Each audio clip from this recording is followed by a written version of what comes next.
Hi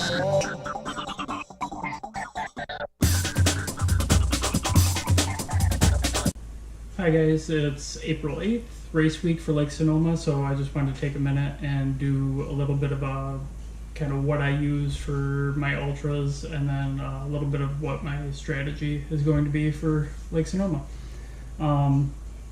As far as shoe choice, I've played around a lot lately, and I decided to go with the Nike Kiger 4. I'm more of a midfoot striker, so a lot of the shoes I've tried with something like an 8 or 10 millimeter drop just don't really hit my gait very well, and I like the forefoot cushion. That's mostly what I'm worried about. I feel like I have a natural stride in them, so that's what I'm going to roll with for that. I train with a hydration vest, but I don't race with one. I only carry a handheld, so I'll carry a handheld. My wife will switch them out as I hit different aid stations. Through experimenting with different brands, the Guru Octane drink mix is what works best for me, and I get about 250 calories, I think, out of it. Yeah. I like to drink my calories, and just trying to eat like gels and blocks and things like that, just I feel fumbly, so I like to, whatever I can get through liquid is what I like to do. And then the Huma gels are what I've been using for quite a while too, and it just sits well with me, and I feel like it really works. So that's basically it for nutrition. Sometimes if it's gonna be a long time between aid stations, I'll have a couple gels in here and cap it off with water, give it a good shake so I can get down some easy calories in between aid. For the clothing, I've never worn Rabbit, but I decided to try this out, this tank. I don't know if you can see, probably not. These little rabbits on her are all perforated.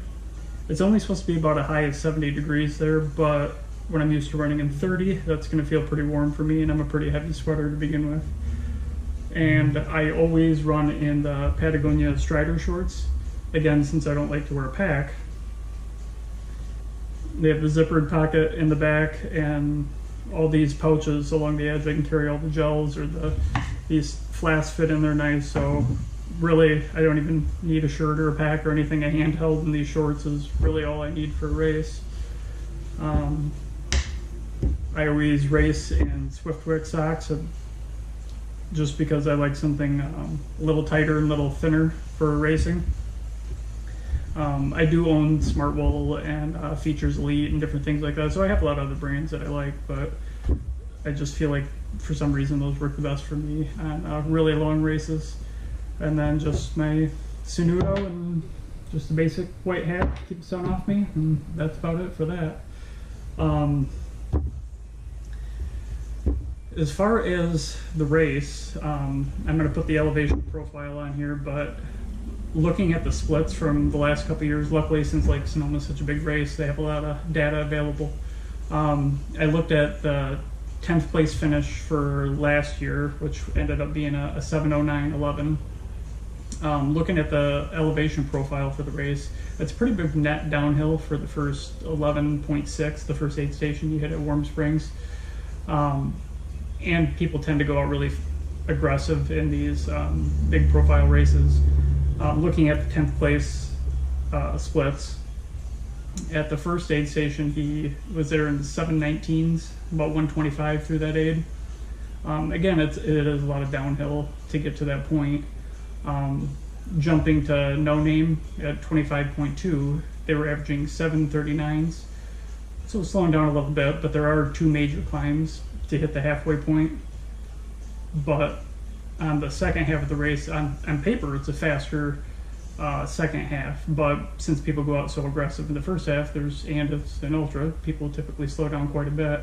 So going from 7:39s to the halfway point, a 7:09:11 is an 8:30 pace for 50.4 miles is what the race is.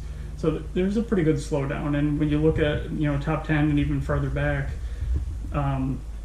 usually the race winners they'll slow down about 20 minutes over the second half. So I have some loose goals. I'm looking at time splits, comparing myself to people, what I think I can do. But It's all just a guess on the day.